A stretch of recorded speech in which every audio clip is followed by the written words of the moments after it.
Bismillahirrahmanirrahim. Assalamualaikum warahmatullahi wabarakatuh. Bapak Ibu sekalian yang saya hormati, hari ini saya akan melakukan aksi nyata saya di modul 1.4, yakni diseminasi terkait dengan budaya positif. Ya. Bapak Ibu perkenalkan, selain Bapak Ibu tentunya mengetahui saya sebagai kepala sekolah di SMP Negeri 17 Manado ini, tapi di kegiatan saya yang saya ikuti sekarang ini adalah sebagai calon guru penggerak rekognisi angkatan 10 BGP Nusa Tenggara Barat. Nah, calon guru penggerak rekognisi artinya adalah selain saya mendampingi calon guru penggerak, saya juga menjadi seorang calon guru penggerak. Ya. Nah, sehingga berbedanya adalah saya hanya melakukan di akhir modul, khususnya di aksi nyatanya saja. Seperti yang saya akan lakukan pada kesempatan kali ini. Bapak Ibu sekalian, budaya positif tentunya ada dua kata, ada kata budaya dan ada kata positif. Ya, tentunya ini kata yang sangat tidak asing lagi bagi kita semuanya. Ya, sebuah budaya yang positif. Tujuan pembelajaran kita atau tujuan sesi diskusi kali ini adalah kita akan bertukar informasi tentang budaya positif, kemudian memberikan informasi terkait budaya positif, kemudian mampu mengimplementasikan budaya positif. Nah, ini kemudian agendanya ada beberapa hal, ada pembukaan, kemudian perubahan paradigma belajar, ada disiplin positif, ada motivasi perilaku manusia, kebutuhan dasar, posisi kontrol, keyakinan kelas, segitiga restitusi. Inilah yang akan kita bahas pada kesempatan hari ini.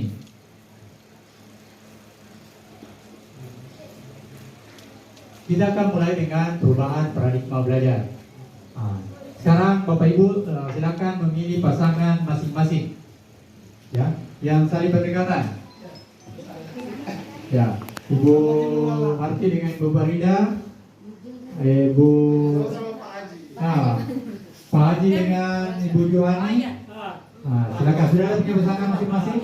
Ibu Mariam dengan Pak Mudasir. Ya, silakan. Ya, oke. Satu guru menulis sebuah rahasia di kertas.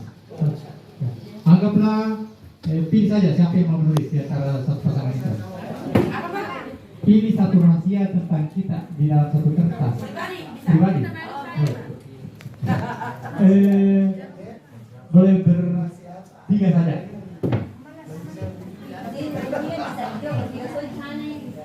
Sudah cukup.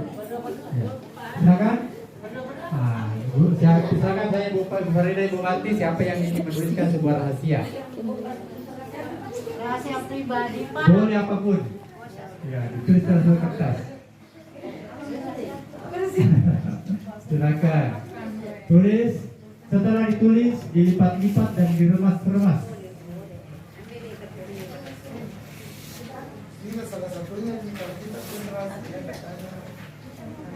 Silakan. Jadi Bu Mariam saja ya. Bu Mariam saja. Ya, nanti berdua saja nanti yang ini. Satu saja ya, satu saja. Kalau pasangannya sudah, tidak usah yang satunya. Remas sampai penyok-penyok. Sudah?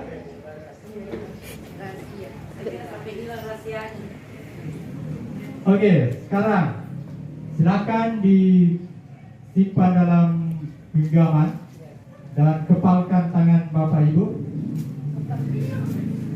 Selanjutnya, guru pasangan silakan rayu ibu yang ada di depan dan Bapak Ibu di depannya untuk membuka. Dan tentunya ini kan rahasia. Makanya silakan yang satu pokoknya silakan paksa, bujuk, apa sih dia bisa membuka. Mulai kalau ya silakan bisa mulai dengan membujuk. Apakah dia bisa? Apakah Anda berhasil tidak?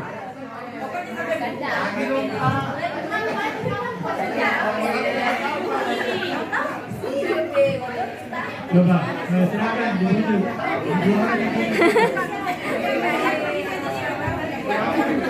Coba saya mau lihat apakah ada yang berhasil dan apakah ada yang belum membuka rahasianya.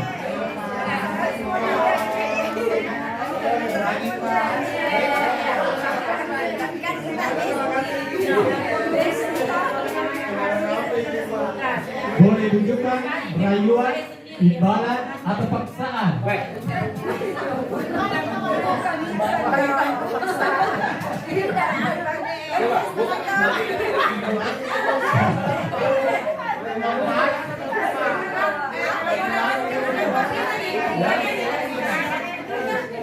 Silakan, saya tidak tahu, silakan.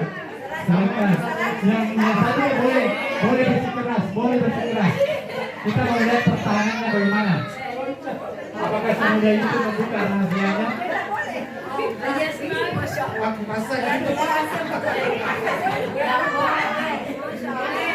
Satu menit lagi.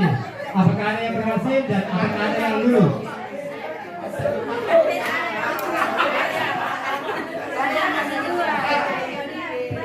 Berapa nih saya?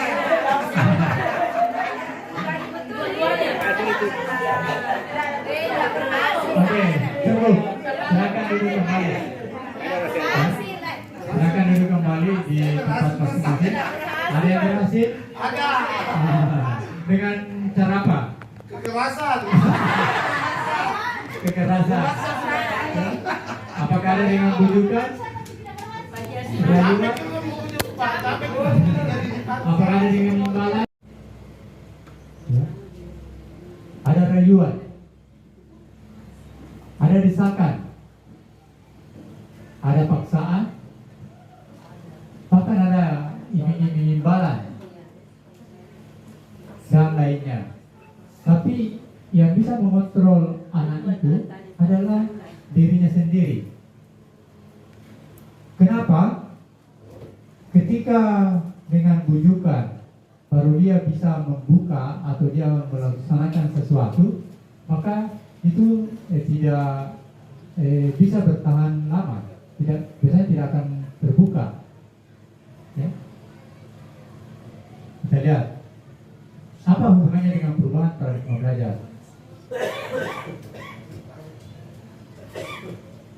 Ibarat kita yang tadi memegang kota itu adalah siswa,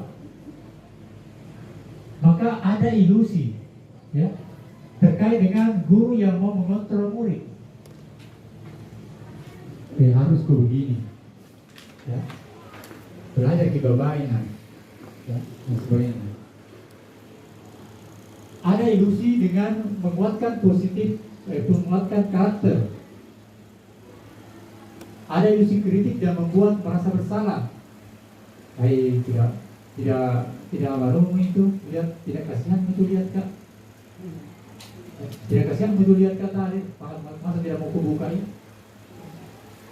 ya. Ada ilusi orang dewasa yang memilih hak untuk memaksa, keluar kok, dia pulih tempat, ya. Padahal sebenarnya anak-anak sendiri yang berhak untuk mengontrol dirinya sendiri. Ketika itu berasal dari dalam diri anak-anak kita, maka itu bisa menjadi berkelanjutan. Ya. Seperti tadi Pak Sarif, mungkin dia berhasil, ya. Tapi apakah dia akan berhasil di kedua kalinya dan tiga kalinya? Ya, belum tentu. Ya. Kita lihat satu-satu. Terkadang kita selalu menganggap bahwa guru berhak mengontrol murid. Ya. Pada dasarnya kita tidak dapat memaksa murid untuk berbuat sesuatu jika kalau murid tersebut memilih untuk tidak melakukannya. Walaupun tampaknya kita sedang mengontrol perilaku murid tersebut, hal ini karena murid tersebut sedang mengizinkan dirinya dikontrol. Saat itu bentuk kontrol guru menjadi kebutuhan dasar yang dipilih murid tersebut. Teori kontrol menyatakan bahwa semua perilaku memiliki tujuan, bahkan terhadap perilaku yang tidak disukai. Itu terkait dengan ilusi guru mengontrol murid. Ini perimbangannya ini. Ilusi kritik dan rasa bersalah menguatkan karakter. Menggunakan kritik dan rasa bersalah untuk mengontrol murid menuju pada identitas gagal. Mereka belajar untuk merasa buruk tentang diri mereka. Mereka mengembangkan dialog diri yang negatif. Kadang-kala sulit bagi guru untuk mengidentifikasi bahwa mereka melakukan perilaku ini, karena seringkali guru cukup menggunakan suara halus untuk menyampaikan pesan negatif. Terkadang halus sih, ya. Tidak kasihan itu melihat kan, ya. Tidak merasa bersalah bukan itu, ya. Dan sebagainya. Kata-kata seperti ini halus dan langsung mengena kepada anak, tapi dia akan merasa bersalah sehingga anak itu menjadi rendah diri, dia merasa bersalah dan efeknya ke depan akan kurang baik. Ya, bisa jadi berdampak pada saat itu, tapi efek ke depannya bagi anak kita. Kemudian ilusi bahwa semua penguatan positif berefektif dan bermanfaat. Jadi penguatan positif atau bujukan adalah bentuk-bentuk kontrol dalam segala usaha untuk mempengaruhi murid agar mengulangi suatu perilaku tertentu. Adalah suatu usaha untuk mengontrol murid dalam jangka waktu tertentu. Kemungkinan murid tersebut akan menyadari dan mencoba untuk menolak bujukan kita. Kemudian ilusi hak orang dewasa memaksa, ini juga banyak. Ya, selalu kita ingin memaksa anak kita terkait dengan bagaimana idealnya kita. Ya. Banyak orang dewasa percaya bahwa mereka memiliki tanggung jawab untuk membuat murid-murid berbuat hal-hal tertentu. Apapun yang dilakukan dapat diterima selama ada kemajuan berdasarkan sebuah pengukuran kinerja. Pada saat itu pula, orang dewasa akan menyadari bahwa perilaku memaksa tidak akan efektif untuk jangka waktu panjang dan sebuah hubungan permusuhan akan terbentuk. Seperti tadi Pak Sarif, ya, dia memaksa, ya, tapi dia ini sebenarnya itu tidak jangka panjang. Seandainya dengan jelas misalnya Pak Dalil memperlihatkan maka hubungan emosionalnya Pak Dalil kepada Pak Sarif sebagai guru dan Pak Dalil dianggap sebagai siswa, ini akan terus terjadi. Tapi karena dia memaksa, maka ada nih stigma negatif dari seorang siswa yang bernama Pak Dalil.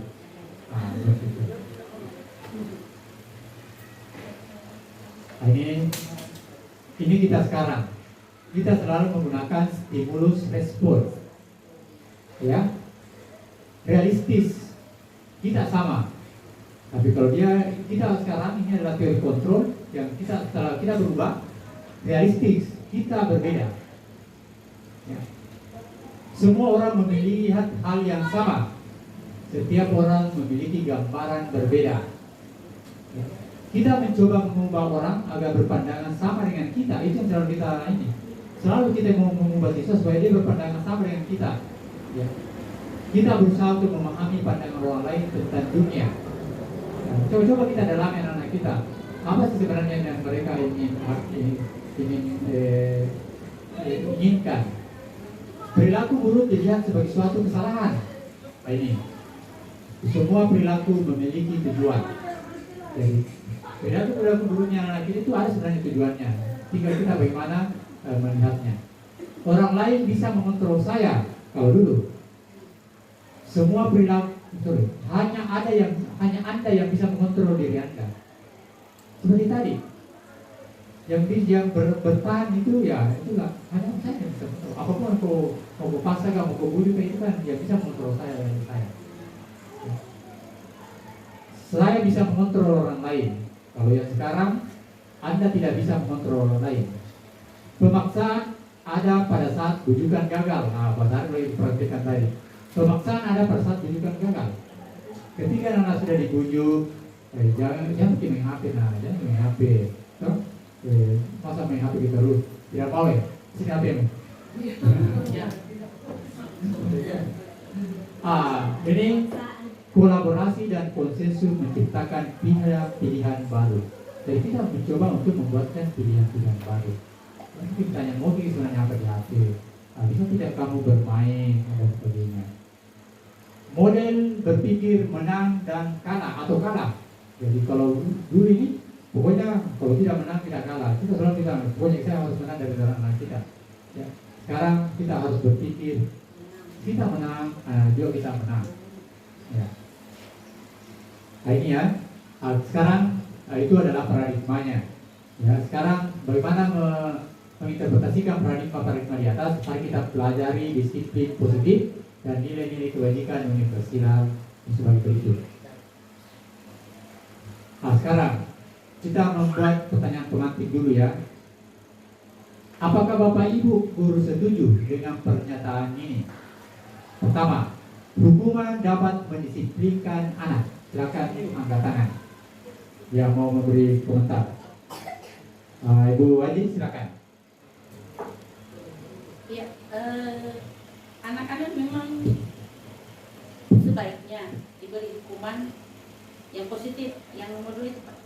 Nomor 1. Nomor 1 bisa dihukum, beri hukuman. Bahkan kalau saya pribadi, mereka memilih hukuman untuk diri sendiri. Saya setuju dengan hukuman dapat mendisiplinkan anak. Oke, Mereka satu ingat. pendapat. Hukuman dapat mendisiplinkan anak. Ada penegak, Pak Sarif. Terima kasih. Assalamualaikum warahmatullahi wabarakatuh. Hukuman dapat mendisiplinkan anak. Menurut saya tidak setuju dengan ini karena pemberian hukuman dapat memberikan dampak negatif kepada diri anak tersebut. Seperti tadi yang dinyatakan Bapak, dari kontrol. Berarti kalau kita memberikan hukuman itu kontrolnya bukan dari dalam diri anak itu, tetapi dari luar, eksternal, dan itu tidak akan melekat, tidak akan bukan dalam jangka panjang, bisa saja dalam jangka pendek. Nah, lihat ki anak-anak bisa jadi potong baik, jangkauan, itu nama lagi, ya itu bisa kesan buruk juga kepada kita. Mungkin itu menurut saya. Terima kasih. Pak Sarif tadi kontra dengan bahwa ternyata disiplin bisa jadi mendisiplinkan, hukuman bisa mendisiplinkan, tetapi efeknya tidak panjang. Ya. Efeknya hanya sementara. Tapi jika panjang, justru membuat hubungan emosional terhadap antara si anak dengan si guru bisa menjadi kurang baik. Ya, ketika itu hukuman. Oke, kita masuk yang kedua. Sekarang Pak sedikit. Silakan. Contoh, anak kita sekarang 3 tahun berlalu, kita mau menunggu efek jangka panjangnya sampai mereka selesaikan. Begitu-begitu juga dari kelas 7. Bagaimana itu? Makanya ada sebentar sekarang ya, bagaimana sebenarnya menangani permasalahan hukuman dan tanda kutip seperti apa sebenarnya? Tidak mungkin juga ada pembiaran. Ya, Tapi hukuman kita sepakat bahwa hukuman itu efeknya jangka pendek. Makanya sebagai kita lihat mulai dari kelas 7 sampai kelas 9 itu sudah usia melanggar. ya betul. Dia tidak akan berubah-ubah. Jarang kita bakal mendapatkan anak yang berubah karena memang kita masih paradigma hukum. Ya. Sekarang pemberian hukuman dengan hal positif seperti membaca atau membersihkan halaman sekolah dapat meningkatkan disiplin anak. Tadi kan hukuman secara umum, mau yang berjemur, mau yang berlari di keliling lapangan, yang berdiri 1 harian. Sekarang, kalau pemberian hukuman dengan yang positif seperti membaca, membersihkan halaman sekolah dapat meningkatkan disiplin anak tidak? Coba Bu Hadianti. Kalau menurut saya pemberian hukuman walaupun dengan hal positif itu masih bersifat sementara. Ya, seperti itu. Karena misalnya anak-anak walaupun mereka kalau kayak misalnya mereka disuruh membaca, mungkin akan berpikir kalau membaca hukumannya dia pilih, dia akan melakukan kembali itu pelanggarannya. Ya mungkin seperti itu. Ya, jadi biasakan Pak Nasir. Kalau saya pengalaman saya setuju dengan teman-teman bahwa pemberian hukuman itu bisa mendisiplinkan anak. Bisa dikasih mungkin baik. Artinya begini, itu juga merupakan pembelajaran pada Mike. seorang anak bahwa kita tidak boleh berlaku keinginan kita sendiri. Dari dalam hidup ini ada aturan yang harus kita patuhi. Nah, ketika dia misalnya dihukum dengan yang tidak sesuai dengan pelanggarannya, dia akan mengulangi lagi perbuatan. lihat banyak anak yang sudah kelewatan atur-atur. Ya, salah tadi, sebenarnya kembali lagi ke tadi, jawabannya sebentar akan kita bahas. Bagaimana sebenarnya terkait dengan apa yang disampaikan tadi Pak Mudassir di Maritim tadi, sebenarnya kita akan pelajari sebentar. Tidak ada pembiaran, intinya tidak ada pembiaran terkait dengan apa yang akan kita lakukan anak, tetapi ini adalah ada paradigma kita penanganan permasalahan siswa. Sekarang yang ketiga, ya, jadi kita sepakat ya, yang kedua ini sepertinya pemerintah hukum dengan hal yang positif, pasti sama dengan di atas, efeknya tidak panjang. Ya. Hukuman mungkin biar tidak apa, ya. Atau bahkan anak mungkin main biar ini tidak dilihat, seperti buang sampah misalnya. Tapi tidak dilihat, bukan tidak ada masalah. Karena tidak dilihat, karena dia hanya takut kepada hukuman. Ya, bukan tidak datang dalam dirinya. Dan dia hanya melakukan ini karena takut karena hukuman. Sekarang yang terakhir, pemberian penghargaan dapat meningkatkan motivasi belajar anak. Bu Nurlinda. Memberikan penghargaan dapat meningkatkan motivasi belajar anak. Sebenarnya saya kurang setuju mengenai ini, karena kenapa anak itu nanti termotivasi ketika kita memberikan penghargaan. Nah, kalau misalnya tidak ada penghargaan, anak ini tidak mempunyai lagi motivasi untuk belajar. Terima kasih, Bu Nurlinda. Ibu Nur Hidayah. Terima kasih atas kesempatan yang diberikan, Pak. Kalau menurut saya setuju, Pak. Kenapa? Bentuk penghargaan itu kan berarti barang. Ya, jadi ketika anak-anak itu di dalam kelas, misalnya dia berani menjawab atau berani mengungkapkan pendapatnya, bisa saja kita memberikan penghargaan dengan tanda jempol misalnya, ataukah kita bilang hebat. Nah, itu kan biasanya anak yang diberikan penghargaan seperti itu bisa bertambah senang, Pak, bisa bertambah motivasinya dalam belajar, dan itu juga bisa membuat teman-temannya yang lain mau untung tak belajar karena kasih jempol gitu, ataukah seperti itu, Pak.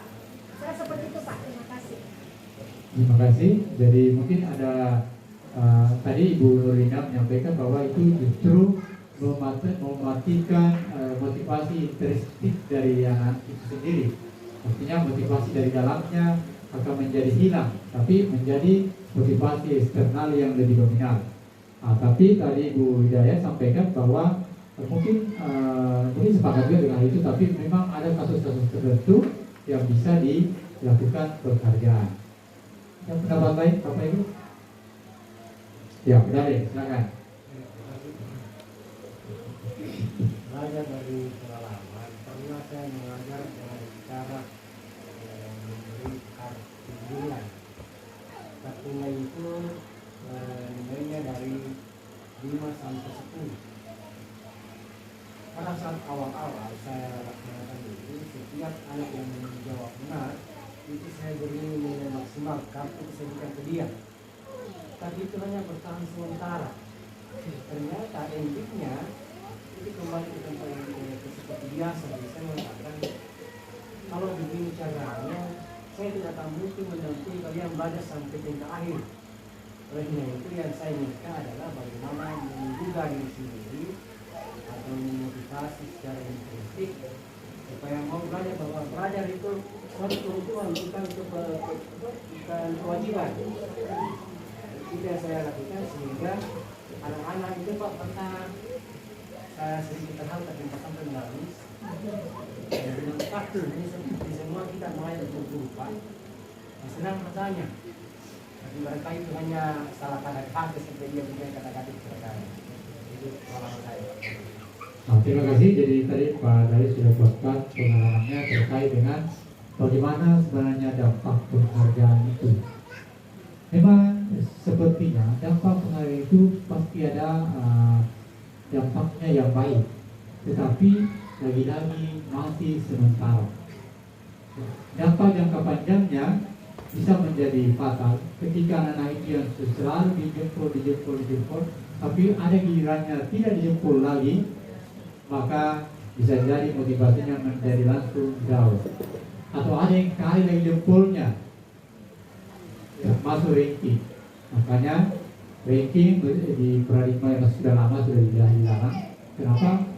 Motivasi anak-anak, pasti motivasinya akan semangat 45. Tapi ketika pengumuman ranking dan dia tidak berhasil, maka disitulah motivasinya akan menjadi turun. Begitupun juga dengan anak-anak yang tidak dapat ranking. Makanya bilang tidak apa-apa ini. Kita kan kelas bawah ini terus. Jadi begitu.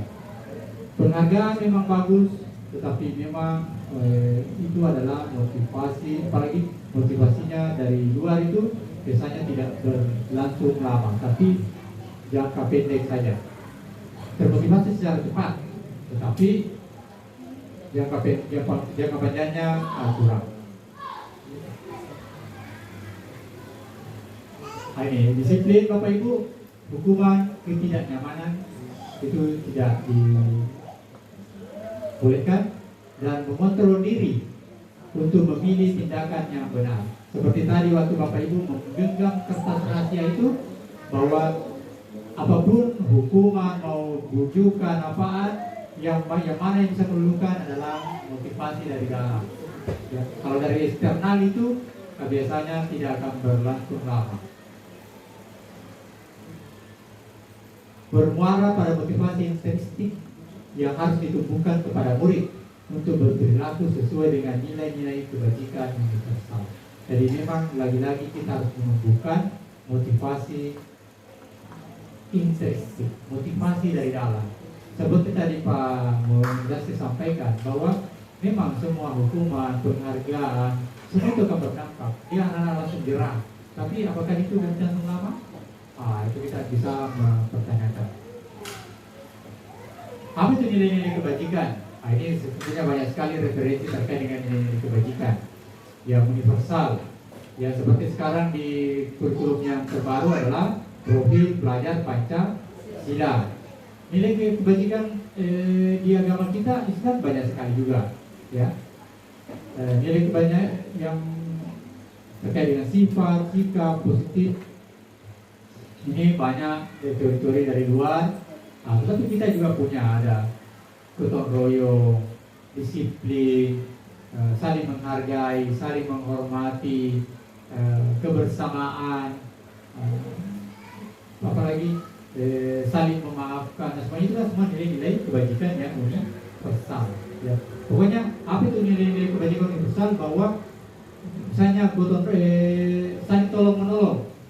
Semua orang, mau dari suku manapun, mau dari negara manapun, dari strata apapun, pasti setuju bahwa ini adalah sebuah nilai yang baik. Coba, kalau misalnya saling tolong menolong, ada tidak yang dari suku manapun ini tidak pasti akan mengatakan agama apapun.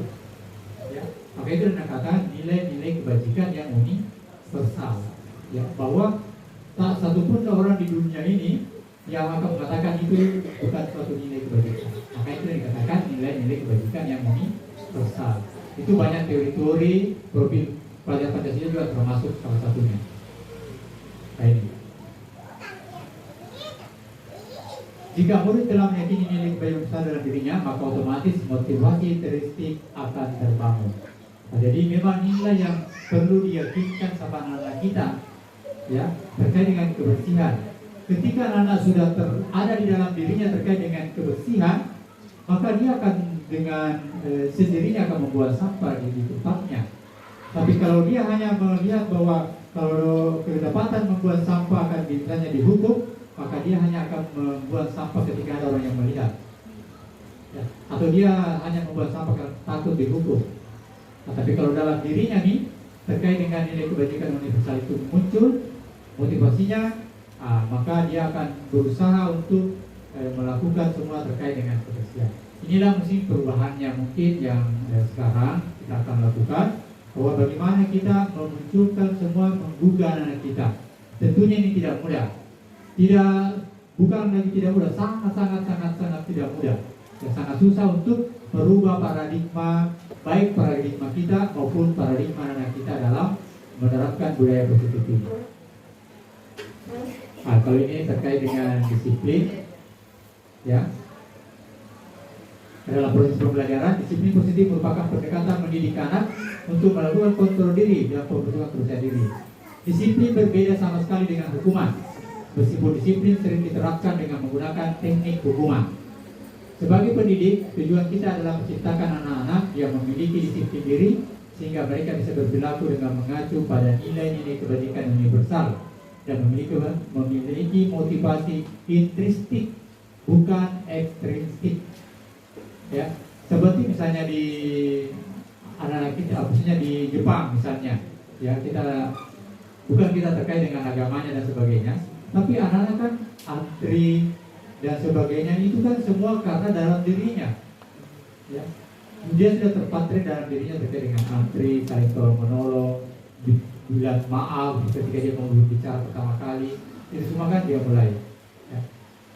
Bahkan anak-anak di Jepang itu untuk mereka taat lalu lintas, maka anak-anak TK itu biasanya diperlihatkan sebuah simulasi kecelakaan. Misalnya ada orang yang menyeberang sembarangan, tiba-tiba ada mobil langsung datang menabrak. Ya, tapi ini diperankan oleh model artis yang memang sehingga seperti seolah terjadi, sehingga anak itu akan menjadi paham. Jadi dia termotivasi intrinsik bahwa ketika saya melanggar seperti itu, maka itu akan terjadi kecelakaan dan sebagainya. Ya, kalau kita sosialisasi penggunaan apa dan sebagainya, tapi dampak dari dalamnya kurang. Jadi memang kalau orang-orang di luar itu memang memberikan gambaran-gambaran, memberikan motivasi intrinsik dari dalam diri anak itu, sehingga anak itu takut, bukan karena takut peraturannya, tapi karena apa akibatnya ketika dia melakukan seperti itu.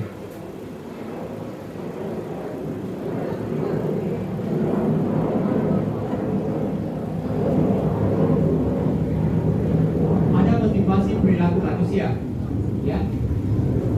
Jadi kita masuk lagi motivasi ini sudah baru lagi. Tidak ingin ditegur atasan atau mendapat surat teguran, ingin dipuji dan dihargai, bertanggung jawab atas tugas dan menjadi panutan. Kalau yang di atas ini apa pasangannya Bapak Ibu? Tidak ingin ditegur atasan, mendapat surat teguran, menghindari hukuman, ingin dipuji dan dihargai, mendapat imbalan atau penghargaan, bertanggung jawab atas tugas dan menjadi panutan, menghargai nilai kebajikan diri sendiri. Yang mana yang bagus? Tiga. Ini yang di luar, yang pertama itu apalagi motivasi dari luar, ekstrinsik, tidak ingin ditegur atau dia melakukan karena tidak mau ditegur oleh kepala sekolah misalnya, atau tidak mau ditegur oleh guru, maka itu anak menghindari hukuman saja. Ya, dia tidak datang tepat waktu karena hanya ingin menghindari hukuman. Dia membuat sampah di tempat tepat karena dia menghindari hukuman. Ingin dipuji dan dihargai, ekstrinsik, masih dari luar. Dia melakukannya itu karena dia ingin mendapat penghargaan, mendapat pujian. Tapi kalau dia bertanggung jawab atas tugas dan menjadi panutan, itu menghargai nilai kebajikan diri sendiri. Itulah motivasi intrinsik atau motivasi dari dalam.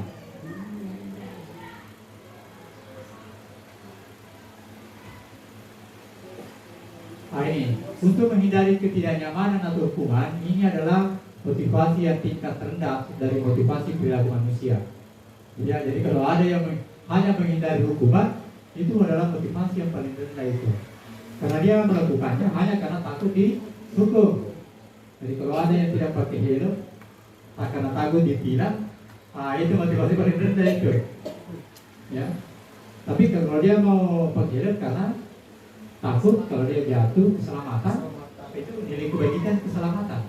Jadi kalau dalam dari kita terpatri bahwa ini kebajikan yang saya pahami bahwa keselamatan, maka saya mau pakai helm kalau saya berkendara. Nah itu maksudnya. Untuk mendapat timbalan, ini satu tingkat di atas yang pertama. Kalau kita ada motivasi kita karena mungkin dapat penghargaan dan imbalan, itu satu tingkat di atas yang tadi. Nah, naik sedikit, ya. Tapi ini masih motivasi yang bersifat eksternal. Ya.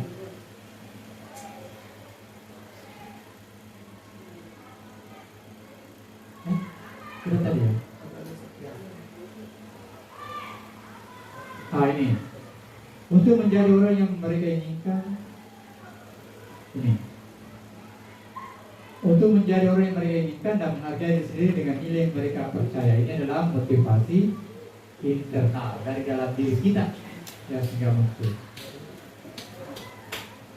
Sekarang kita masuk kepada hukuman, konsekuensi, dan restitusi. Ini yang tadi ya. Mari bermain. Kita akan bermain lagi. Sekarang saya tanya Bapak Ibu. Saya ingin tahu Bapak Ibu. Ini kan belum ada teorinya ya. Jadi kita Bapak Ibu silakan. Yang mana hukuman, yang mana konsekuensi? Ya. Pak Sari dulu yang gue dulu jangan dulu menjawab ya, karena ini kan sudah dipelajari, sudah dibawakan juga. Mencatat 100 kali di buku kalimat, saya tidak akan balas lagi. Hukuman atau konsekuensi? Hukuman? Betul, ini adalah sebuah hukuman. Lari mengelilingi lapangan basket 2 kali karena terlambat datang ke sekolah. Konsekuensi atau hukuman? Masih hukuman. Masih dihukum. Murid diminta push up 15 kali karena tidak menggunakan masker. Masih hukuman. Mengganti kertas keman yang telah dicoret-coret. Ya, ini konsekuensi. Dia kan sudah mencoret bukunya temannya. Konsekuensinya harus diganti. Ya. Kalau diambil buku itu dipukul ke tanah itu hukuman. Tapi kalau dicuri kan itu ada konsekuensinya. Sudah dicoret bukunya. Membersihkan tumpahan air di meja karena tersenggol saat belajar. Konsekuensi. Silakan bersihkan karena kamu sudah kasih kotor. Ya, bertanggung jawab. Kan tanggung jawab di dalam sana. Itu konsekuensi. Murid disuruh untuk tidak menggunakan sepatu seharian di sekolah sebab tidak menggunakan sepatu hitam. Ini hukuman. Lari mengelilingi lapangan basket 2 kali karena terlambat 10 menit pelajaran PJOK. Ini konsekuensi. Karena terkait dengan pelajarannya. Karena memang dia harus pemanasan konsekuensinya. Ya, ini pelajaran juga. Tapi kalau pelajaran PKN, itu hukuman. Itu harus dipahami Bapak Ibu. Konsekuensi boleh yang disampaikan tadi Pak Munasir bahwa ada konsekuensinya, tapi tidak berupa hukuman. Konsekuensi itu apa? Hal yang wajar dan sesuai dengan apa yang dilakukan. Dia membuang sampah sembarang tempat, silakan pungut dan buang sampah, itu konsekuensinya. Ya. Hukuman dilakukan secara spontan dan tidak berkaitan dengan kesalahan. Itu. Disuruh berdiri jemur di lapangan karena terlambat itu kan tidak ada hubungannya. Ya. Disuruh mencatat 100 kali itu tidak ada hubungannya. Konsekuensi sifatnya sudah diketahui dan masuk akal. Sementara restitusi, Bapak Ibu yang akan kita pelajari, menawarkan pemecahan masalah yang lebih baik dengan penguatan. Ya, artinya ada penguatan ke depannya, sehingga dia tidak melakukannya kembali. Ini, kalau kita mau melihat ketebalannya, kalau hukuman sesuatu yang menyakitkan harus terjadi, membuat anak sakit, fisik maupun hati untuk jangka waktu yang lama. Coba siapa yang bisa siapa yang bisa memastikan bahwa anak tidak sakit hati kalau misalnya disuruh berdiri di lapangan? Ya, malunya bukan main. Ya, anak membenci kedisiplinan. Dia bukannya suka kedisiplinan, tapi dia membenci karena dia dipermalukan.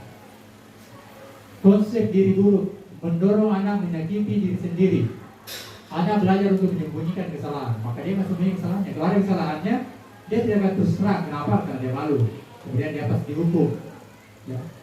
marah, rasa bersalah, dipermalukan, merasa tak dihargai. Kalau konsekuensi, sesuatu harus terjadi, membuat anak merasa tidak nyaman dalam jangka waktu pendek. Dia tidak nyaman tapi dalam waktu pendek saja. Kemudian dia akan menyadari.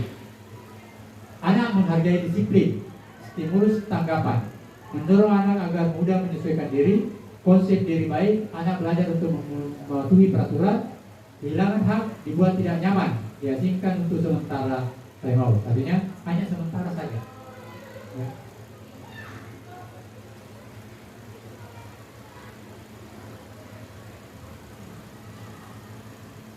Penghargaan dan hadiah adalah hukuman. Pengaruh jangka panjang dan pendek. Penghargaan tidak efektif. Penghargaan merusak hubungan. Ini anunya ya. Mengurangi ketepatan, menurunkan kualitas. Ya. Penghargaan mematikan kreativitas dan penghargaan itu menghukum. Ya. Jadi Bapak Ibu, dari ketika kita kasih anak-anak penghargaan misalnya, maka motivasinya menjadi ekstrinsik, sehingga dia tidak lagi melihat nilai-nilai kebajikan yang dia lakukan, tapi dia hanya melihat apa penghargaannya. Ya. Jadi dia melakukan itu sebenarnya awalnya dia mau misalnya datang sekolah tepat waktu, datang sekolah tepat waktu, dia memang nilai-nilai kebajikan, misalnya dia akan disiplin. Tapi karena dikasih penghargaan, akhirnya nilai-nilai itu menjadi luntur, menjadi penghargaan yang ada dalam dirinya. Baik. Sekarang kita mulai dengan keyakinan kelas. Pernah dengar kata keyakinan kelas? Ya, harapannya sudah, karena JP itu kalau saya di teori-teorinya kan selalu ada yang keyakinan kelas. Kalau kita kemarin peraturan kelas, sekarang kita akan berubah menjadi keyakinan kelas. Mengapa keyakinan kelas? Bukan peraturan saja. Sekarang, mengapa memakai helm saat berkendara? Mengapa memakai masker saat pandemi? Kenapa memakai helm Bapak Ibu? Jadi kalau dari warung ke rumah ke helm. Tergantung warungnya di mana. Kalau kita di luar bisa pakai. Kalau di desa enggak. Kalau dia tidak bisa bicarakan. Anu Pak, kalau di desa dari polisi. Sekarang, betul. Mengapa memakai masker saat pandemi? Supaya negara virus. Ya, tidak lihat. Keyakinan keras. Mengapa memakai helm saat berkendara? Mengapa memakai masker saat pandemi? Jika memakai helm dan masker karena alasan takut dirazia, berarti dalam diri kita masih mempercayai dan mengamalkan aturan. Kita hanya mengamalkan aturan. Ya. Jika memakai helm dan masker karena alasan keamanan, keselamatan dan kesehatan, artinya kita sudah mempercayai dan mengamalkan nilai-nilai kebajikan. Inilah yang disebut keyakinan. Kita yakin bahwa saya menggunakan helm ini akan keselamatan saya. Saya menggunakan masker dulu, ini kan banyak dulu yang juga kopi masih di kantor orang itu ada. Ya, tapi kan banyak dulu kalau ini kan tak bentongi, ya kan? Banyak orang kalau ini kita sudah percayai, kita menggunakan karena keselamatan, maka ini adalah sudah masuk di keyakinan.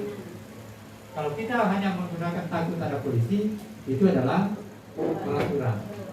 Nah, inilah mungkin yang akan kita dibawa ke sistem di sekolah, bahwa kita akan membawanya menjadi anak-anak tidak takut peraturan, tapi keyakinannya kita mau keyakinan.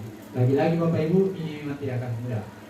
Tidak akan mudah, sangat-sangat susah untuk mengubah paradigma kita semua terkait dengan bagaimana mengubah peraturan ini menjadi keyakinan dalam diri anak-anak kita terkait dengan peraturan tersebut. Karena keyakinan itu berangkat dari peraturan. Sekarang, betul atau salah? Keyakinan kelas dan peraturan kelas ada hal yang sama. Salah ya, karena kalau tadi kan sudah digambarkan, kalau keyakinan kelas berlandaskan nilai-nilai kebajikan atau prinsip universal. Betul. Jadi keyakinan itu berdasarkan nilai-nilai kebajikan yang kita, ya, apa itu kebajikan? Adalah sesuatu yang universal, semua orang mempercayai itu. Tidak satupun di dunia ini yang tidak setuju. Ya. Diakui tanpa melihat agama, ras, dan suku itu semua melihat bahwa itu benar. Sekarang, apa nilai kebajikan atau keyakinan yang ingin diangkut dari peraturan berikut? Menggunakan helm saat mengendarai motor, itu kan peraturan. Keyakinannya apa? Keselamatan. Jadi ketika anak sudah percaya terkait dengan yakin terhadap keselamatan, maka peraturan ini akan dilakukan. Dia tidak takut dengan, dia tidak melihat dari peraturannya, tapi dia melihat dari keselamatan. Membuat sampah pada tempatnya, menjaga kebersihan. Ketika anak percaya bahwa menjaga kebersihan adalah yang paling penting, maka dia tidak akan membuat sampah pada tempatnya. Nah, dibanding kita menulis jangan membuat sampah pada tempat, jangan membuat sampah di sini. Ada di kata-kata kotor lagi, titik-titik itu yang membuat sampah di sini. Coba lihat kalau kita jalan, ya kan? Apakah sampah tidak ada di sana? Masih ada di sana. Tambah di kata-kata di sini tambah ada orang. Dilarang menggunakan kata-kata kasar. Selalu bersikap positif dan hormat. Sekarang kalau kita mau membuat keyakinan kelas serta pendalamannya, kira-kira kita mulai dari mana? Yang pertama adalah berdiskusi, memunculkan peraturan-peraturan yang perlu ditaati warga sekolah. Jadi kita tetap peraturan ada, ya. Keyakinan kelas, Bapak Ibu, jadi mungkin nanti di semester depan kita mesti sekarang merubah peraturan menjadi keyakinan kelas. Ya, tapi itu berangkat dari peraturan. Misalnya datang tepat waktu, membuat sampah pada tempatnya, ya, dan sebagainya, itu peraturan tetap ada. Jadi kita pertama mengumpulkan semua peraturan-peraturan yang ada. Ya. Kemudian yang kedua, mengubah peraturan-peraturan menjadi kalimat yang lebih positif. Kita jadikan menjadi positif.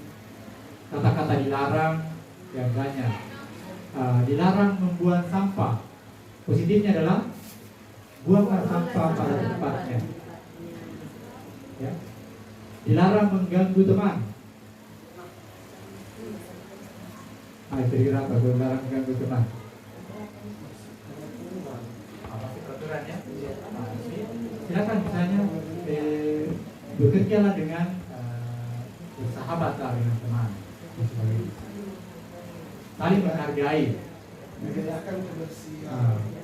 Yang ketiga, menyarikan peraturan-peraturan menjadi nilai kebajikan, keyakinan kelas. Dan setelah itu kan banyak. Misalnya, buanglah sampah pada tempatnya, jagalah kebersihan. Nah, itu kan bisa menjadi satu kebajikan saja, yaitu budayakan kebersihan. Jadi semua rekan kebersihan sama. Tadi saling menghargai. Tadi itu dilarang mengganggu teman, dilarang ribut dan sebagainya. Itu kita buat keyakinan kelas adalah saling menghargai.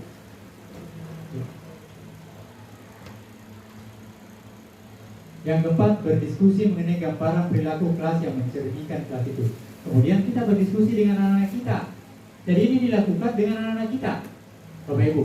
Jadi nanti saya harap ini nanti diterapkan wali kelas nanti. Pertama, sampaikan kepada anak peraturan-peraturan apa yang kita sepakati semua. Setelah itu disepakati, yang kedua, ubah peraturan itu menjadi kalimat yang lebih positif. Dan tentunya ubah positif saja. Setelah itu sarikan menjadi keyakinan kelas, menjadi nilai-nilai kebajikan yang universal, yang semua orang pasti tahu. Hanya saling menghormati, jaga kebersihan, kebersamaan, dan seterusnya. Kemudian berdiskusi mengenai gambaran perilaku yang mencerminkan kelas itu. Kemudian kita diskusikan anak. Kalau terkait dengan kebersihan, misalnya lap kaca, bersih kelas, rapikan kelas, jaga tidak membuang sampah dan sebagainya. Yang kelima, berdiskusi mengenai peran seluruh warga sekolah, warga kelas Diskusikan nanti siapa berperan seperti ini dan sebagainya. Kemudian meninjau ulang keyakinan kelas dari waktu ke waktu.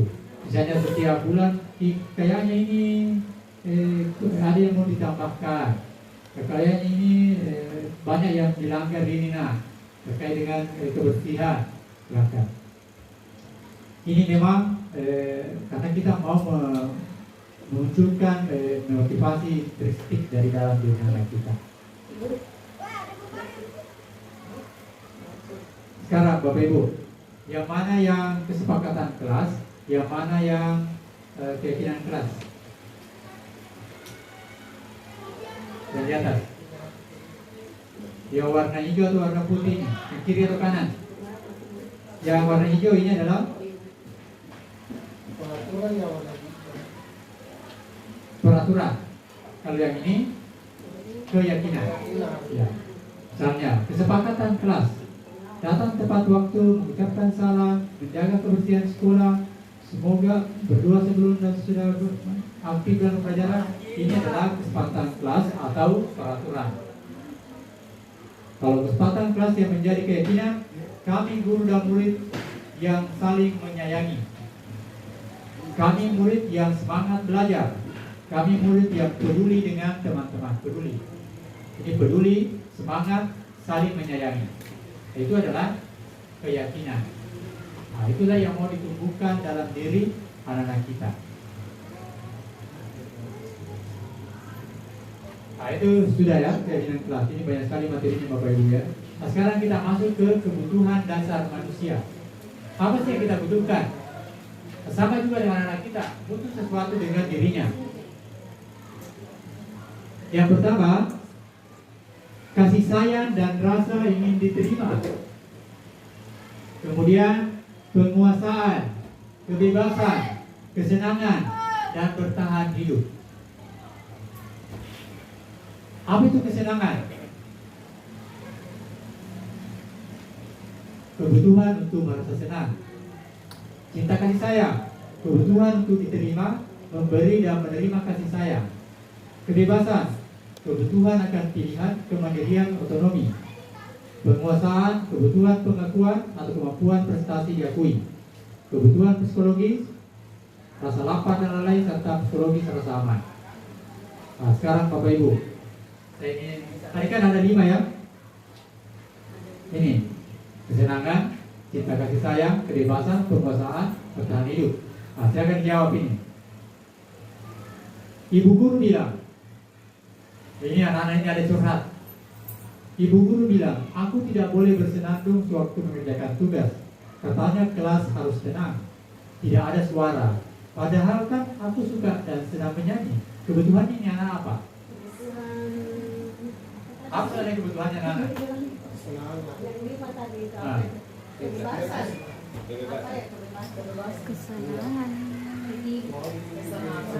Kesenangan. ya, dia butuh kebebasan, dia juga butuh kesenangan. Coba itu anak-anak, itu curhatnya anak dalam dirinya itu sebenarnya. Itu kan butuh kesenangan, tapi dia mengerjakan tugas, saya lagi bekerja tugas nih, menyanyi, jangan ribut, senang. Nah, itu kan paradigma kita. Ya. Tapi kalau menyanyi semua kan ribut ki. Nah, tapi memang perlu mungkin sampaikan secara tidak perlu Sabrina karena dengan yang lain. Sekarang, ibu guru tidak menyapaku hari ini, padahal aku pakai jepit rambut baru. Nah, ini coba dia pakai anak tuh misalnya. Dia pakai jilbab misalnya yang baru atau pakai sepatu baru. Lewat dia ditegur. Apa yang dibutuhkan anak itu? Iya, kasih sayang. Cinta kasih sayang. Itu kan, itu anak itu justru biasa kan begitu. Ada hal-hal yang unik dari diri. Sebenarnya dia itu mau belum disapa, tapi kita lewat kan bisa ya. Maka dengan tidak senyum-senyum kita lewat lah. Itu anak-anak. Kalau sudah cukup, kemarin goreng-gorengnya Betul kan dipuji-puji. Aku bosan, masa belajarnya cuma gitu-gitu aja, dengerin ibu guru aja. Nah, misalnya, aku bosan, masa belajarnya cuma begitu-gitu aja, dengerin ibu guru aja, banyak ceramah. Kebutuhannya apa? Kesenangan. Kesenangan. Anak-anak mungkin bosan, jadi butuh kesenangan dalam belajar. Ya. Aku sebel gambarku tidak rapi, malah ibu guru nunjukin ke teman-teman depan kelasku. Biasanya anak-anak, dia nih kepala jendela. Nah, ya kan, biasa kan tidak begitu kan? Itu anak-anak kebutuhannya apa? Ya.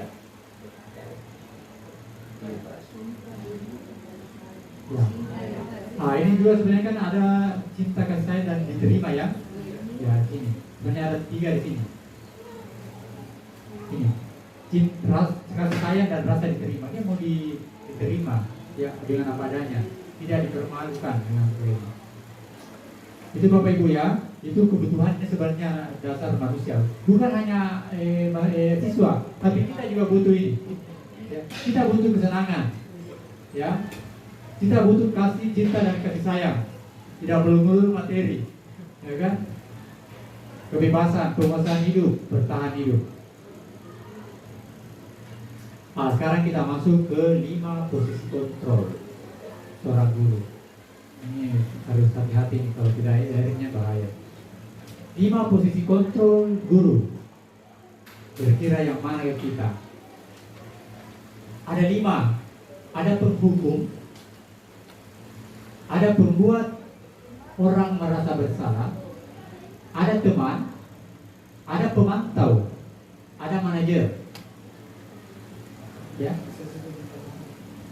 Jika kita menjadi penghukum dan pembuat orang bersalah, maka itu kita hindari hal tersebut, karena itu adalah identitas yang gagal.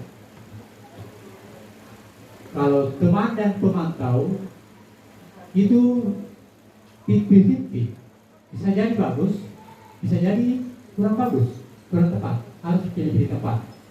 Dan yang paling bagus adalah kita bertindak sebagai manajer. Yang bagaimana ke itu Bapak Ibu? Nah, ini perlu Bapak Ibu lihat. Yang pertama, penghukum. Biasanya penghukum, guru selalu mengatakan menghardik, menunjuk-nunjuk, menyakiti, menyindir. Itu adalah guru penghukum. Mana-mana ya? Oh, tak geser.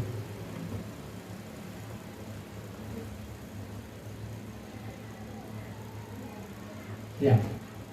Apa yang dikatakan? Kalau kamu tidak melakukannya, awas ya. Rasakan. Apa hasilnya? Anak-anak akan memberontak, menyalahkan orang lain dan berbohong. Coba anak-anak, ya bukan saya Pak. Dan karena takut. Kaitannya dengan dunia berkualitas, murid meletakkan guru di luar dunia berkualitas. Dia tidak anggap kita berkualitas di luar. Murid berkata, biarkan saja, nanti juga marah-marah lagi. Dia marah-marah lagi. Dampak pada murid mengulangi kesalahan. Dia akan ulangi lagi. Makanya jadi kau mentor dari dulu dari kelas 7 sampai kelas 9 itu ciri-ciri dari seorang guru hukum. Kemudian ada juga posisi kontrolnya, ini posisi kontrol ya, bagaimana kita mengontrol siswa. Membuat orang merasa bersalah. Guru berbuat, berceramah dan mengatakan seharusnya ibu kecewa. Kamu sudah tahu ibu lelah sekali. Ibu stres.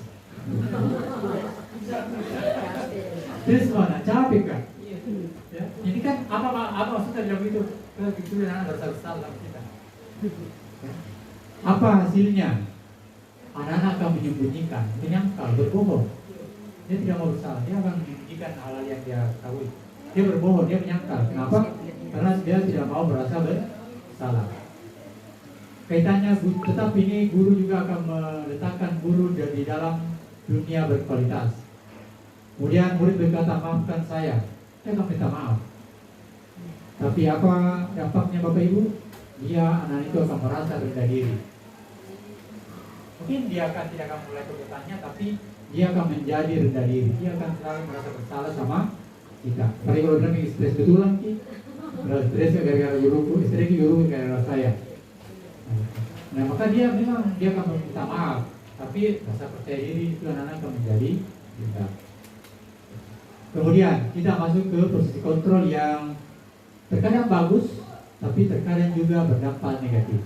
Yang mana itu sebagai teman, terkadang kita kan sebagai teman kena anak. Bagaimana itu membuatkan alasan-alasan untuk muridnya, dibuatkan alasan-alasan. Ya. Contohnya, ayolah lakukan demi ibu. Masa kamu tidak mau? Ingat, tidak ibu pernah bantu loh. Nah, ini kan seperti teman. Apa hasilnya? Anak-anak akan menjadi ketergantungan. Ya. Murid meletakkan guru sebagai orang yang sangat penting di dunia berkualitas. Dia penting sekali ke temannya, orang teman tidak. Kemudian murid berkata, saya pikir bapak ibu teman saya, ternyata begitu. Dalam hatinya, ya, masa ketika saya pikir gini, masa begitu, turunkan nilainya dan sebagainya. Apa hasilnya? Lemah, tidak mandiri dan tergantung. Ya, itu anak-anak akan menjadi lemah, dia tidak mandiri dan bergantung pada guru yang mengajar teman. Tetapi bapak ibu ini boleh dilakukan sekali-kali, tapi harus melihat batasnya. Ya. Ada juga guru posisi kontrolnya pemantau. Yang mana itu? Guru yang menghitung dan mengukur. Artinya adalah dia itu hanya melihat apa peraturannya. Profesional ini biasanya ini seperti ini. Dia terlalu profesional. Misalnya, dia bukan bertanya apa peraturannya. Ketika misalnya ada anak melanggar, apa peraturannya? Ya. Jadi dia tidak terlalu mau peduli dengan apa sebenarnya anak. Pokoknya apa peraturannya. Jika kamu tidak mengerjakan tugas, berarti kamu tidak masuk ya. Karena memang peraturannya begitu, kamu masih peraturan. Kalau kamu tidak pakai sepatu hitam, silakan lepas sepatunya. Dia kan berbasis peraturan. Ya. Atau agak kecut ini guru yang ini, dia tidak mau terlalu pusing dengan anak-anak kita. Ya. Kemudian apa anak-anak katakan? Berapa banyak bintang yang saya harus peroleh? Berapa halaman yang harus saya tulis? Artinya kan ini enggak aturan saja. Ya. Apa akibatnya meniberatkan pada sanksi atau hadiah untuk dirinya? Jadi ini masih berbasis hadiah dan peraturan itu, sanksinya apa dan sebagainya. Pokoknya agak profesional ini guru-guru kemudian anak-anak yang membersihkan ini, dia tidak membuat sampah misalnya sebarang tempat, dia hanya mungkin silakan dipungut dan selesai. Dia tanpa dia apa selanjutnya. Yang paling bagus adalah sebagai seorang manajer. Yang mana itu? Apa yang dilakukan guru? Mengajukan pertanyaan-pertanyaan. Guru berkata, apa yang kita yakini? Ya, apa yang bisa kau kerjakan untuk memperbaiki masalah ini? Ya, menguatkan apa hasilnya? Menguatkan secara pribadi. Ya, bagaimana caranya saya bisa memperbaiki keadaan? Itu yang guru katakan. Siswa yang saya pastikan, bagaimana caranya ini saya bisa memperbaiki. Dan mengevaluasi diri bagaimana cara memperbaiki diri. Itulah dampaknya. Sekarang Bapak Ibu silakan jawab dalam hati. Bapak Ibu paling sering, tentunya mungkin pernah semua dilakukan ini. Tapi yang mana yang dominan? Ya, apakah Bapak Ibu sebagai penghukum? Apakah Bapak Ibu sebagai pembuat orang merasa bersalah? Kalau ini mohon diperbaiki. Kemudian teman pemantau ini terkadang ada negatif dan bisa jadi berpositif. Ya, kita bisa memilih-milih yang ini. Tapi yang paling bagus adalah manajer. Manajer itu adalah bagaimana menanyakan kepada anak keyakinan kebajikan universal. Ya, sehingga dia artinya ini bahasa singkatnya adalah menggugah hati anak kita untuk menyadari sendiri apa yang dilakukan dan memperbaiki kesalahannya. Ayo bermain. Sekarang kita lihat ini. Sebagai apa ini? Patuhi aturan, jangan dulu Pak Sari, dia karena Pak Sari kan tahu. Karena dia kan pernah. Patuhi aturan saya. Awas kamu. Jadi kalau ada yang dalam itu adalah posisi kontrol hukum. Sekarang yang kedua, apa rencana kamu untuk memperbaikinya? Ini dari manusia. Ini yang terbaik. Apa usaha kamu untuk memperbaikinya? Tawarkan kepada anak itu apa sebenarnya, meskipun dia ada nih jawabannya di kita, tapi tawarkan anak itu apa kira-kira yang kamu harus lakukan untuk memperbaikinya. Ya.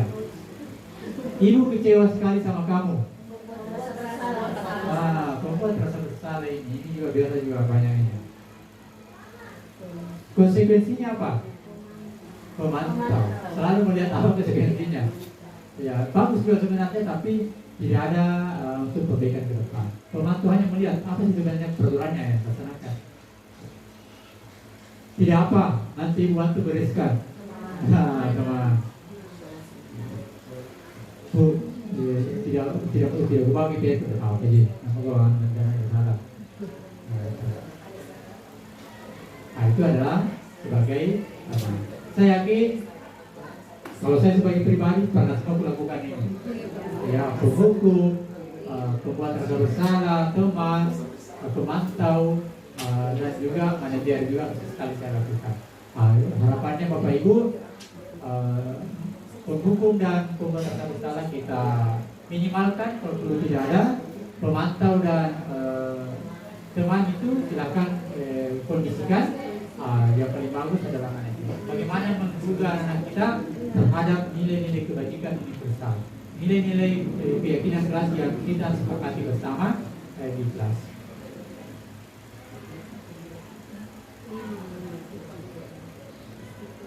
Sekarang ada namanya penanganan siswa segitiga restitusi. Ya. Bagaimana sih sebenarnya menangani segitiga restitusi? Dan tentunya kita sebagai manajer, ya, kita berposisi sebagai manajer. Mau kita jadi manajer? Sekarang restitusi itu apa? Adalah proses menciptakan kondisi bagi murid untuk memperbaiki kesalahan mereka. Jadi ketika ada pelanggaran itu harus memperbaiki kesalahannya, sehingga mereka bisa kembali pada kelompok mereka dengan karakter yang lebih kuat. Sekarang kita menangani siswa, anak-anak kembali ke kelas itu bukannya menjadi lebih kuat, tapi menjadi kurang percaya diri, malu sama temannya, sehingga karakternya tidak menjadi lebih kuat. Ya. Restitusi juga merupakan proses kolaboratif yang mengajarkan murid untuk mencari solusi untuk masalah mereka dan membantu murid berpikir tentang orang seperti apa mereka ingin menjadi dan bagaimana mereka harus memperlakukan orang lain.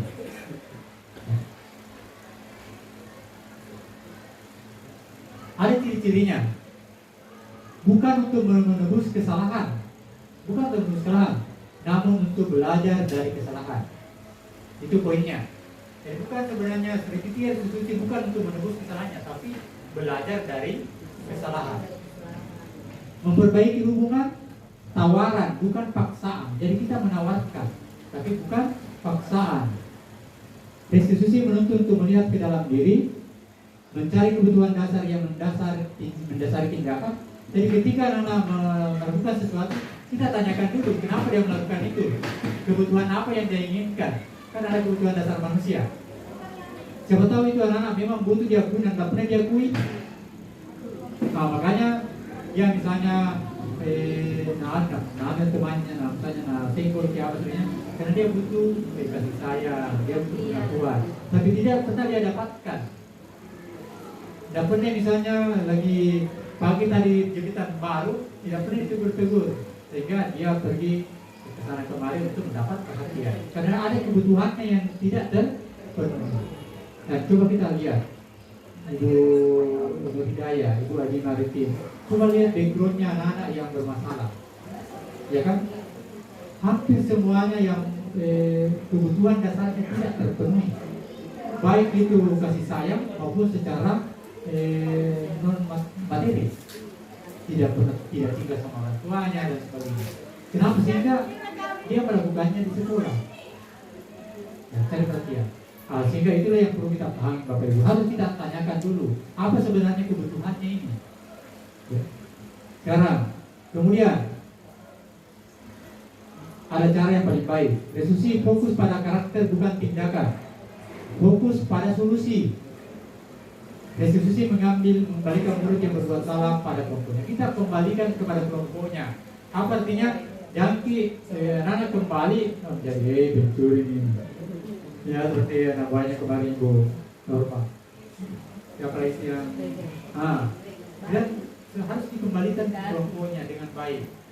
Ya, supaya dia bisa berinteraksi dengan baik.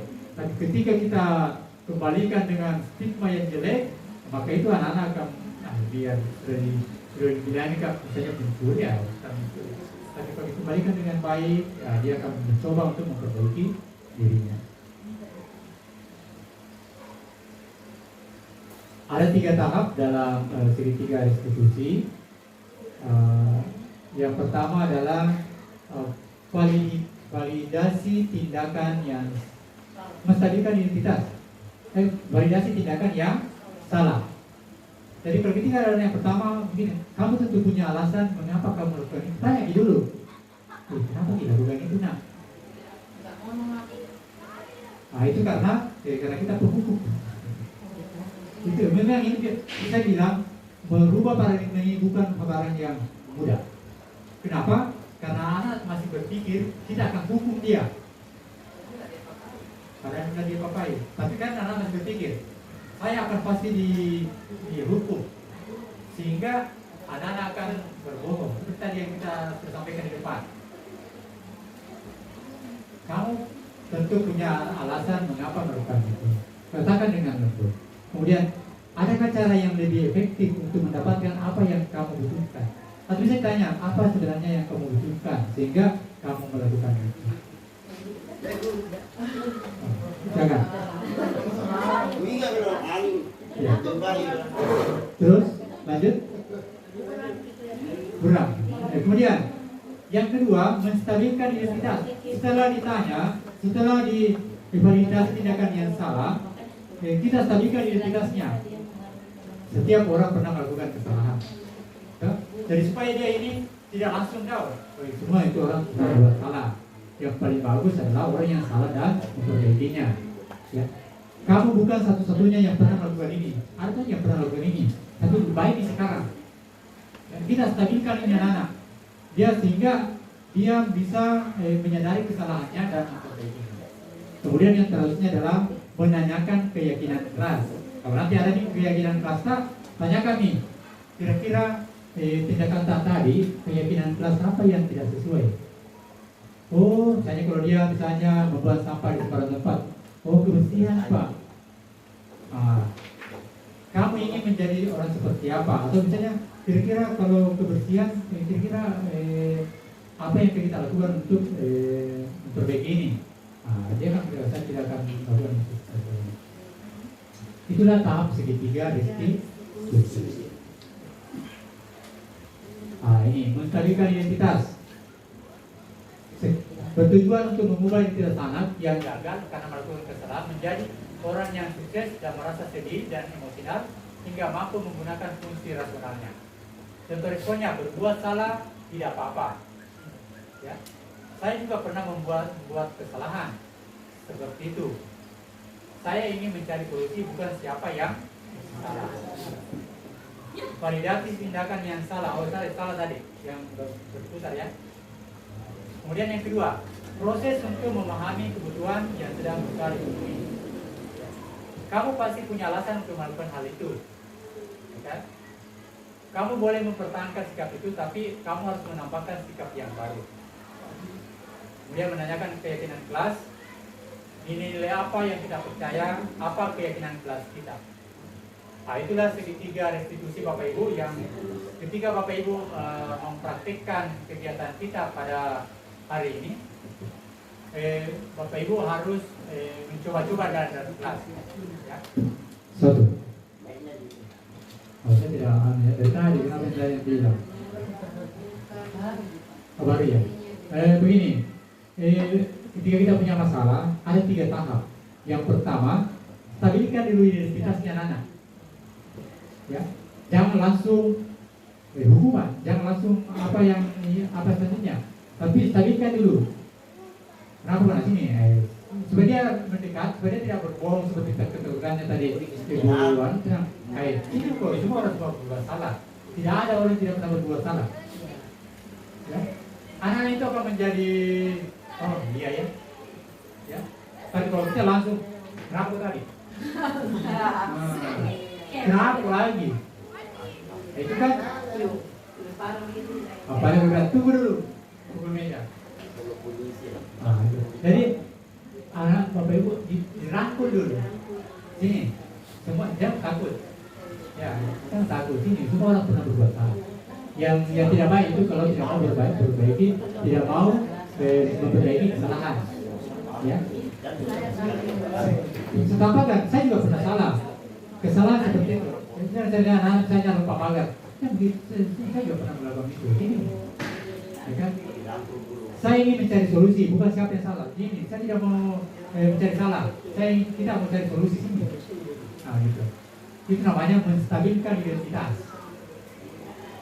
Yang kedua, validasi tindakan yang salah. Baru yang salahnya dia kamu pasti punya alasan melakukan hal itu. Nah, bisa kalau tidak apa tadi kronologisnya. Ketika yang saya sudah sampaikan kronologisnya, pasti kau ada alasan. Contoh ada kebutuhannya yang tidak terpenuhi kan? Nah, sampaikan bicarakan ke orang dan B-nya. Nah, kalau misalnya sikap itu benar, tapi mengganggu orang lain, kamu boleh mempertahankan sikap itu, tapi kamu harus menambah sikap yang baru. Ya. Kamu boleh saja misalnya diganggu dalam satu pembelajaran. Misalnya dia lagi belajar, ada yang ganggu-ganggu cole-cole, langsung tak pukul orang. Anggaplah seperti itu. Ya, kamu boleh mempertahankan sikap disiplin belajar itu, tapi kamu boleh menambahkan misalnya sikap menghargai teman. Kan langsung tak boleh sebagainya. Harus menambahkan sikap sabar dan sebagainya.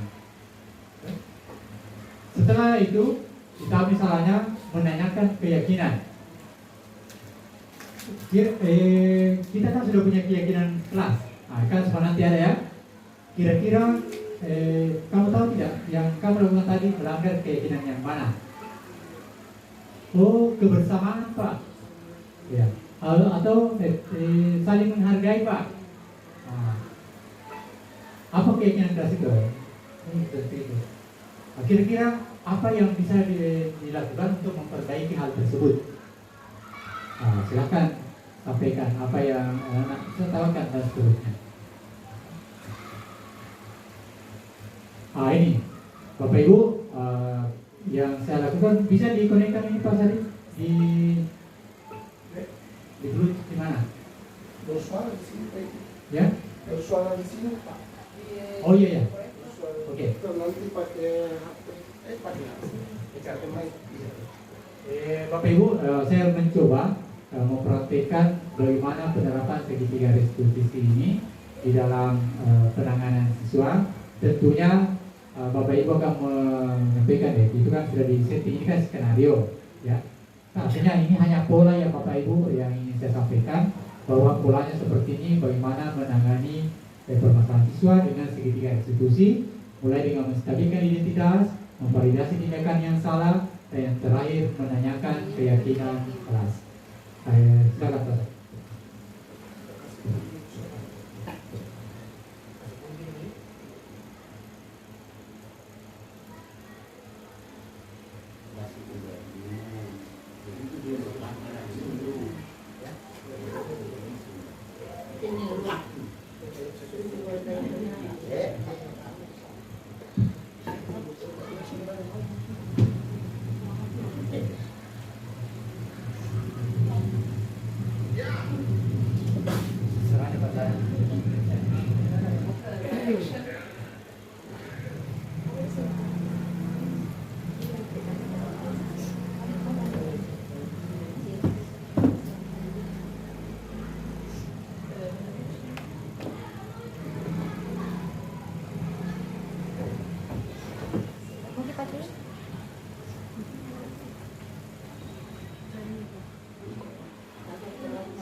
Sambung semua.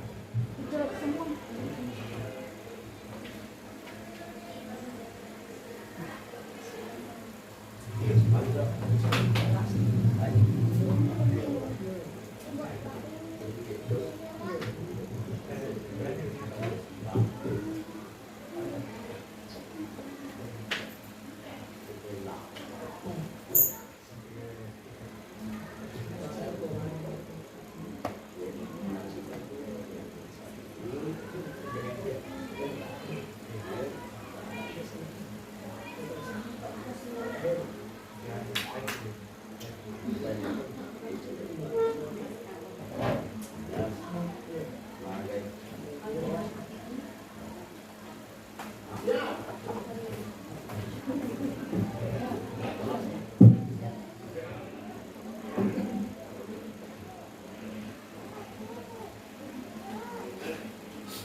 Kalau di sini yang kalau yang baru itu sama, ada suara sama.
Demikian Bapak Ibu terkait dengan praktik penerapan segitiga restitusi.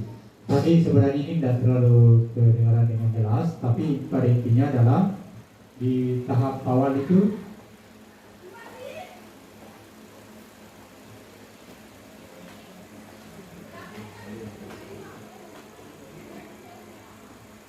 menstabilkan identitas itu yang pertama mengatakan bahwa berbuat salah itu tidak apa-apa, tidak pernah berbuat salah. Kemudian mitigasi tindakan yang salah itu kamu pasti punya alasan melakukan hal tersebut. Kamu boleh mempertahankan sikap itu, tapi boleh menambahkan yang baru. Kemudian kita tanyakan nilai-nilai kebajikan yang pernah disepakati atau keyakinan kelas. Nah, jadi Bapak Ibu nanti di semester awal nanti wali kelas mohon ini dibuat keyakinan di kelas masing-masing, ya. Tapi diawali dengan peraturan kelas. Kita sama-sama membangun keyakinan kelas anak-anak kita. Sehingga ketika ada anak yang melanggar, maka yang ditanyakan di akhir setelah ditampilkan identitasnya, validasi tindakan yang salah adalah tanyakan keyakinan kelas yang mana yang dilanggar, ya. Dan apa yang mau dilakukan untuk memperbaiki hal tersebut. Nah, ini Pak Sarif tadi juga ya. Nah, ini saya sudah posting dan ada juga itu.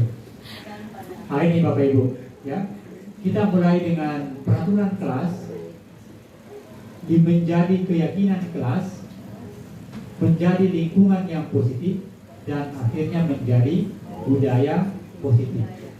Ya, jadi dimulai dengan peraturan kelas, kemudian dikuatkan dengan keyakinan kelas, lingkungan positif, budaya positif. Jadi jangan ada yang mengatakan tidak ada peraturan kelas sekarang, tetap ada.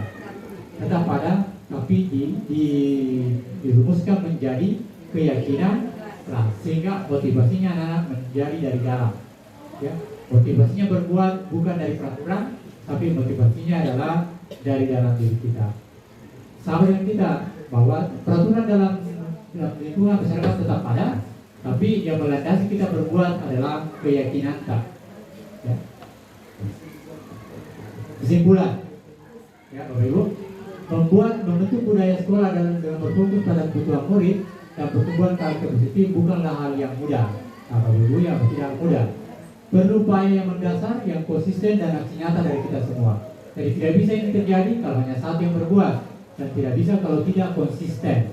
Dan ini memang tidak mudah karena paradigma penanganan siswa kita memang sudah mendarah daging seperti menegakkan hukuman dan kedisiplinan yang memang secara hukuman dan penghargaan.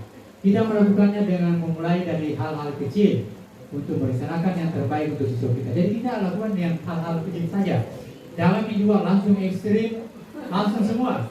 Ya, hal-hal kecil saja. Misalnya tiba-tiba di jalan dan kita temukan ada suatu pelanggaran, anak kita coba panggil ya.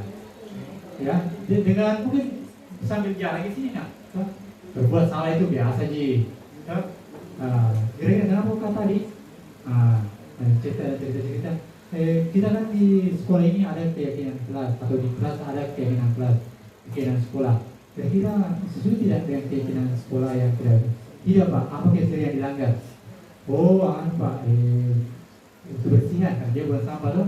Oh, jadi kira-kira nanti ke depan bagaimana? Tidak mau Pak buang sampah karena ini dan sebagainya. Karena ini dan sebagainya kan begitu saja.